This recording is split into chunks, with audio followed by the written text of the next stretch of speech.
सुप्रभात मेरे प्यारे बच्चों। आप सभी का मेरी ऑनलाइन क्लास में बहुत बहुत स्वागत है। आप सब कैसे हो? मैं आशा करती हूँ कि आप सब बहुत अच्छे होंगे और मन लगाकर पढ़ाई भी कर रहे होंगे। तो चलिए शुरू करते हैं आज का अपना विषय हिंदी। हिंदी में आज हम फिर से आपको व्याकरण पढ़ाने वाले हैं। और व्याकरण में क्या पढ़ाएंगे? व्याकरण में आज आपका टॉपिक है शब्द विचार। अभी तक हम लोग भाषा, लिपि, वर्ण, स्वर, व्यंजन आदि के बारे में पढ़ चुके हैं। अब आपका अगला टॉपिक है शब्द। तो शब्द क्या होता है? तो सबसे पहले जान लेते हैं शब्द होता क्या है। तो वर्णों के मेल से शब्द बनते हैं। किसके मेल से शब्द बनते हैं? वर्णों के मेल से। जैसे हमने लिखा क म ल, कमल। तो का मा ला ये आपके क्या होते हैं? सभी को पता है, ये होते हैं वर्ण। और वर्ण में ये क्या है? वर्णों में ये है व्यंजन। का भी व्यंजन है, माँ भी व्यंजन है और ला भी व्यंजन है। लेकिन हमें यहाँ स्वर और व्यंजन से नहीं मतलब है, हमें यहाँ मतलब है सिर्फ वर्ण से। तो का, माँ और ला तीनों वर्ण हैं और हमने इनका क्या कर दिया है? जोड़ कर दिया है, योग कर दिया है। तो सब वर्णों के मेल से हमें ये मिला। तो ये क्या है? ये आपका है शब्द। इसी को कहते हैं शब्द। किसको कहते हैं? शब्द। इसको कहते हैं शब्द। Is that clear? चलिए आगे बढ़ते हैं, कुछ और शब्द देखेंगे। जैसे ये लिखा है, ये क्या बना हुआ है? ये बनी हुई है कुटिया। और यहाँ पे लिखा हुआ है कुटिया। अब कुटिया को कैसे लिखा है? का को तोड़ के लिखा है। व्यंजन और स्वर, व्यंजन और स्वर ऐसे करके हमने इसको लिख लिया। तो ये सब क्या हो गए? ये हो गए वर्ण और ये हो गया वर्णों का योग। तो क्या बन गया? शब्द। ऐसे ही ये क्या बना है? ये मटर बनी है। तो मटर को भी हमने वर्णों का योग करके लिख लिया। तो ये क्या मिल गया हमें? मटर एक शब्द मिल गया। अब क्या है? इन तीनों के एक निश्चित अर्थ हैं। कुटिया भी पता है हमें क्या होती है, मटर भी और गुलाब भी। अगर हम ये लिख दें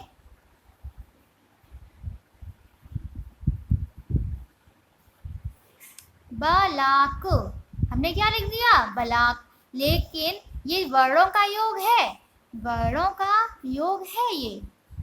बा धन आ, ला धन आ और का धन आ, वर्णों का योग है। लेकिन क्या ये एक अच्छा शब्द है? सार्थक शब्द है? नहीं है, क्योंकि हमें इसका कोई अर्थ नहीं मिल रहा है। जब हमें किसी का अर्थ नहीं मिलता है तो वो शब्द नहीं कहा जाएगा, सार्थक शब्द नहीं कहा जाएगा। इसको हम शब्द बोल सकते हैं लेकिन सार्थक शब्द नहीं बोल सकते हैं।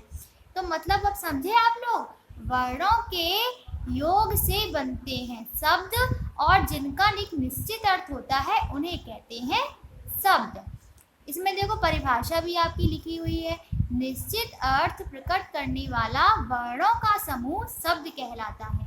वर्णों का योग कह लो, वर्णों का मेल कह लो या वर्णों का समूह, बात क्या है? एक ही है। मिलेगा क्या हमें? शब्द मिलेगा। वर्णों का योग करें तो भी शब्द मिलेगा, वर्णों का समूह बोले तो भी हमें शब्द मिलेगा और वर्णों का मेल बोले तो भी हमें शब्द मिलेगा।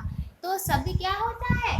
जो एक निश्चित अर्थ प्रकट करे वो वर्णों का समूह कहलाता है शब्द। जिस प्रकार से वर्णों के भेद थे उसी प्रकार से शब्द के भी कुछ भाग हैं या भेद हैं। तो कितने भेद हैं? 4 शब्दों के भाग हैं 4। पहला है उत्पत्ति के आधार पर, दूसरा है बनावट के आधार पर, तीसरा है अर्थ के आधार पर और फोर्थ है आपका प्रयोग के आधार पर। तो उत्पत्ति के आधार पर मतलब कैसे उनकी उत्पत्ति हुई है, उसके आधार पर शब्दों को बांटा गया है। बनावट के आधार पर कैसे वो शब्द बने, उसके आधार पर शब्द का है। और फिर अर्थ के आधार पर उसका अर्थ कैसा निकल रहा है, निश्चित अर्थ निकल रहा है कि नहीं निकल रहा है, उसके आधार पर, अर्थ के आधार पर शब्द को बांटा गया है।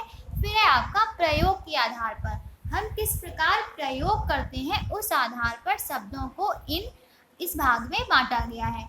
तो सबसे पहले पढ़ते हैं उत्पत्ति के आधार पर। अब उत्पत्ति के आधार पर भी ये 5 प्रकार के होते हैं। शब्द 4 प्रकार के हैं, 4 भागों में बांटे गए हैं। उसमें से पहला है आपका उत्पत्ति के आधार पर। उत्पत्ति के आधार पर ये 5 प्रकार के होते हैं। अब कौन कौन से हैं वो 5? पहला है तत्सम, दूसरा तद्भव है, तीसरा देशज है, चौथा विदेशी है और 5वां है संकर शब्द। तत्सम शब्द सबसे पहले पढ़ेंगे। तत्सम क्या होते हैं? जैसे हिंदी भाषा है वैसे ही संस्कृत भाषा है, संस्कृत से ही हिंदी बनी है। तो संस्कृत के जो शब्द हिंदी भाषा में बिना किसी परिवर्तन के ज्यों के त्यों प्रयोग किए जाते हैं वे तत्सम शब्द कहलाते हैं। संस्कृत भाषा के जो शब्द, संस्कृत भाषा के वे शब्द जो जैसे है संस्कृत में, हम उनको वैसे ही प्रयोग कर रहे हैं, कोई चेंज नहीं कर रहे हैं। समझ रहे हैं ना आप? जैसे हैं हम उन्हें वैसे ही पढ़ रहे हैं हिंदी भाषा में, तो वो कहलाते हैं तत्सम शब्द। आपको उनके उदाहरण दिए गए हैं। मयूर, कर्ण, दुग्ध। मयूर को हिंदी में मोर कहते हैं, लेकिन जब हिंदी भाषा में ये मयूर लिखा मिले तो क्या कहा जाएगा? उसको तत्सम कहा जाएगा। क्या कहा जाएगा? तत्सम। दुग्ध, दुग्ध मीन्स क्या होता है? दूध होता है। लेकिन जब हिंदी भाषा में भी दुग्ध लिखा मिले तो उसको कहेंगे कि ये दुग्ध जो है तत्सम शब्द है। तो तत्सम शब्द की परिभाषा क्या हुई? वे संस्कृत के वे शब्द जो बिना कोई परिवर्तन किए हिंदी में वैसे के वैसे ही प्रयोग किए जाते हैं, उनको कहते हैं तत्सम शब्द। फिर आपका आता है तद्भव शब्द। संस्कृत के जो शब्द बदले हुए रूप में हिंदी भाषा में प्रयोग किए जाते हैं वे आपके कौन से शब्द कहलाते हैं? तद्भव शब्द कहलाते हैं।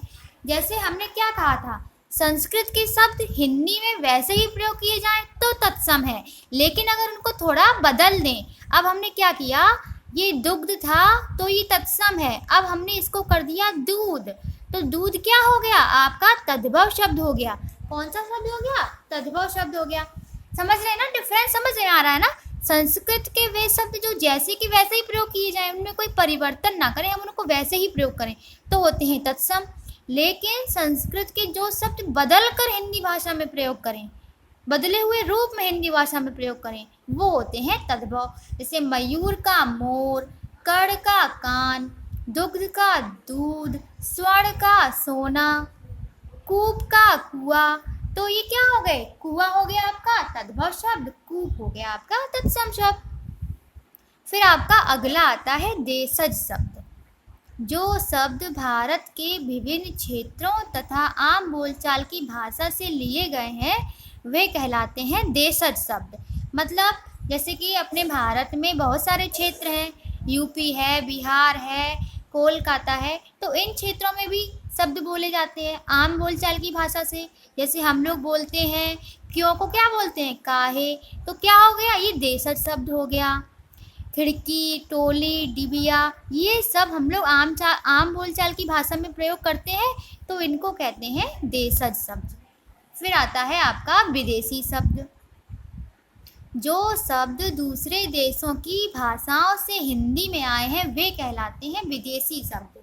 जैसे इंग्लिश के शब्द हुए, उर्दू भाषा के शब्द हुए, तुर्की भाषा के शब्द हुए, फारसी भाषा के शब्द हुए, तो ये सारी भाषाएं कैसी हैं? विदेशी हैं। तो जब विदेशी भाषाओं को हम अपनी हिंदी भाषा में मिलाएंगे तो हम उनको क्या कहेंगे? विदेशी शब्द कहेंगे ना। जैसे जब कोई किसी और देश का व्यक्ति हमारे देश में आता है तो उसको विदेशी बोलते हैं ना। तो जब किसी और देश के शब्द हमारे देश में आएंगे तो वो क्या हो जाएंगे? वो विदेशी शब्द हो जाएंगे। उनके उदाहरण क्या है? टिकट, लालटेन और अखबार। जो टिकट है वो कैसा वर्ड है? इंग्लिश का है ना, तो ये कैसा हो गया? विदेशी शब्द हो गया। समझ में आया? जो शब्द दूसरे देशों की भाषाओं से हिंदी में आए हैं उन्हें कहते हैं विदेशी शब्द। अब आपका उत्पत्ति के आधार पर लास्ट है संकर शब्द। जो शब्द दो भाषाओं से मिलकर बनते हैं वे शब्द कहलाते हैं संकर शब्द। जैसे रेलगाड़ी, अब रेल तो अंग्रेजी शब्द है और गाड़ी है देसी शब्द, तो जब ये दो मिला के बन गए रेलगाड़ी तो ये कैसा शब्द हो गया? संकर शब्द हो गया।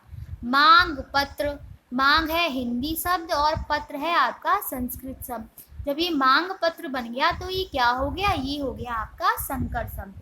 यानी कि जो शब्द दो भाषाओं के शब्दों से मिलकर बने उनको कहते हैं संकर शब्द। अब अपना दूसरा प्रकार था शब्द का बनावट के आधार पर। अब बनावट के आधार पर भी ये कितने प्रकार के हैं? 3 प्रकार के हैं, रूढ़ शब्द, यौगिक शब्द और योग रूढ़ शब्द। तो सबसे पहले पढ़ेंगे रूढ़ शब्द क्या होता है। जिन शब्दों के हम टुकड़े नहीं कर सकते हैं उनको कहते हैं रूढ़ शब्द। जैसे पानी, बस, घोड़ा और कुर्सी। तो हम क्या देख रहे हैं? इनको हम तोड़ सकते हैं? नहीं तोड़ सकते हैं। तोड़ सकते हैं ना? नहीं तोड़ सकते हैं। तो ये क्या हो जाएंगे आपके? ये आपके हो जाएंगे रूढ़ शब्द, जिनको हम तोड़ ना सकें, विभाजित ना कर सकें, उसको कहते हैं रूढ़ शब्द। फिर है आपका यौगिक शब्द।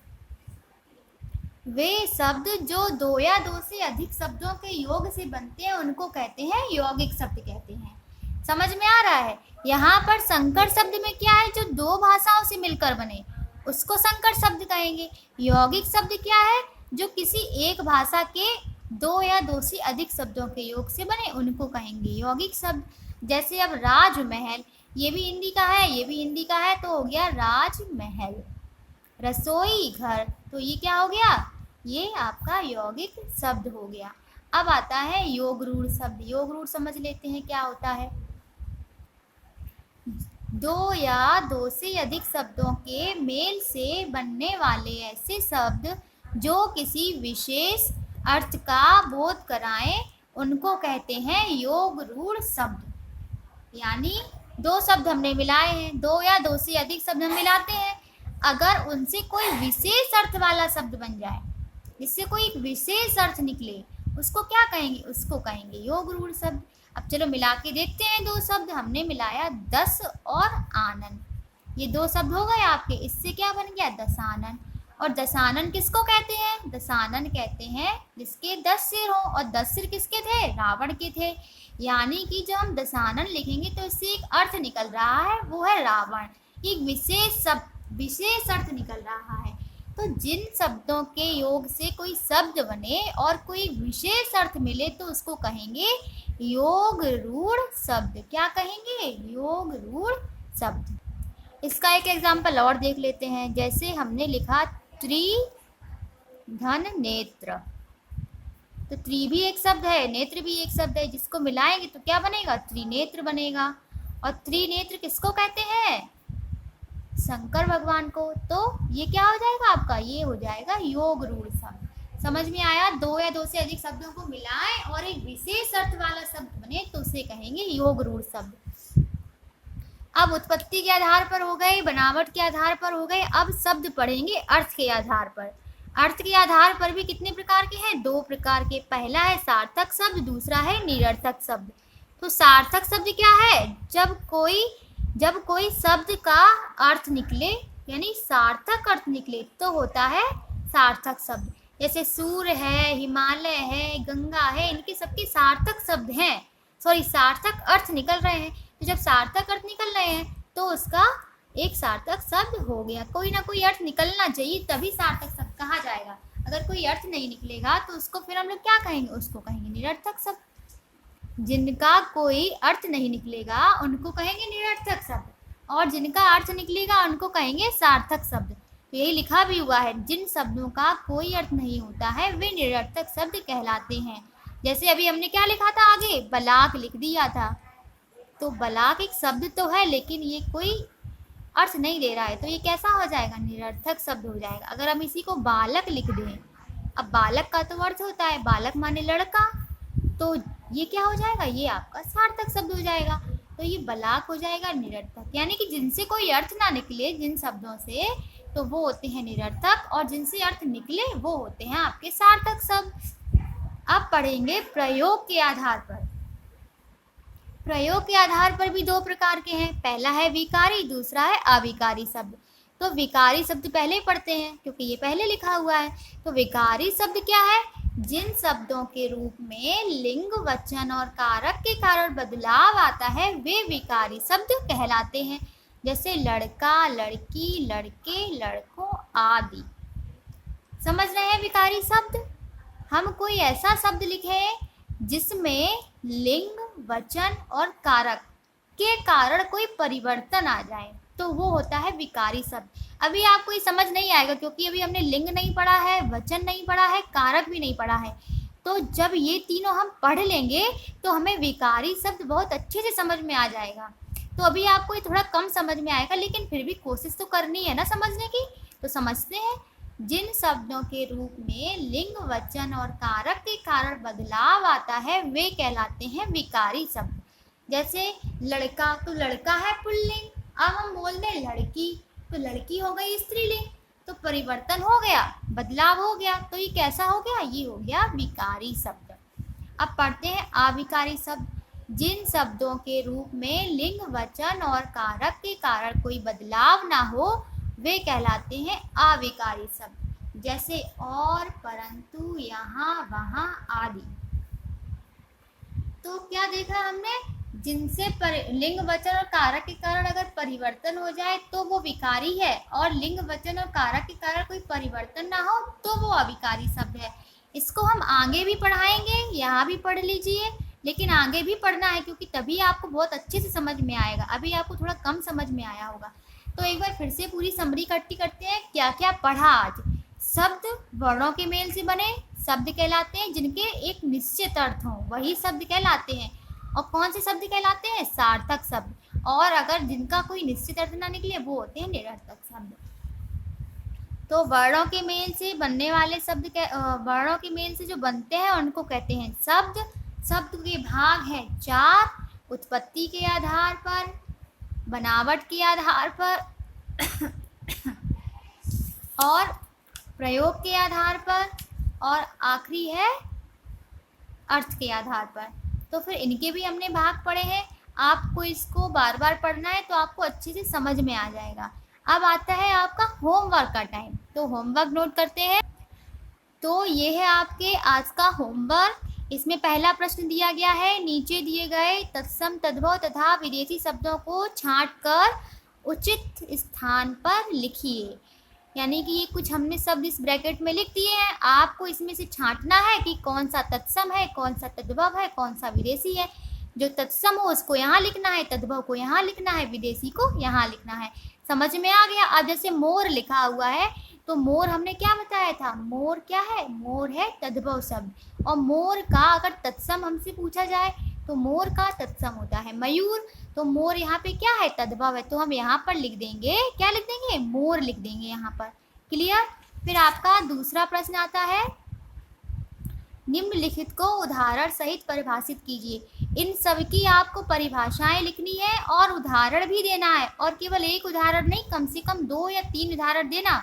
विकारी शब्द की परिभाषा, यौगिक की, तत्सम की और सार्थक की, ये सभी मैंने अभी समझाई है, आपको यही सब लिखनी है और उनका उदाहरण भी देना है। अब तीसरा प्रश्न क्या है देखते हैं। नीचे दिए गए शब्दों का प्रयोग करके 3-3 शब्द बनाइए। जैसे हमने यौगिक शब्द पढ़ाए हैं वैसे ही आपको यौगिक शब्द कह लो या संकर शब्द कह लो, शब्दों के योग से ही बनेंगे। तो हमने यहाँ पे 4 शब्द दे दिए हैं आपको, इनमें कुछ अपनी तरफ से शब्द जोड़ के आपको 3-3 शब्द बनाने हैं। महल, साला, गाड़ी और घर। जैसे महल का हो जाएगा ताजमहल, एक ही बताएंगे हम, सारे नहीं बताएंगे। तो ताज महल। तो ऐसे ही आपको और शब्द बनाने हैं, शाला का भी बनाना है, गाड़ी का भी बनाना है, घर का भी बनाना है। तो मुझे लगता है कि आप लोग ये बहुत अच्छे से कर लोगे। फिर भी अगर कोई प्रॉब्लम होती है तो आप मुझसे पूछ सकते हो। अच्छे से इसको पढ़िएगा, जो समझना है वो पूछना। थैंक यू फॉर वॉचिंग, और अच्छे से घर पे रहो, पढ़ाई करो। Bye bye.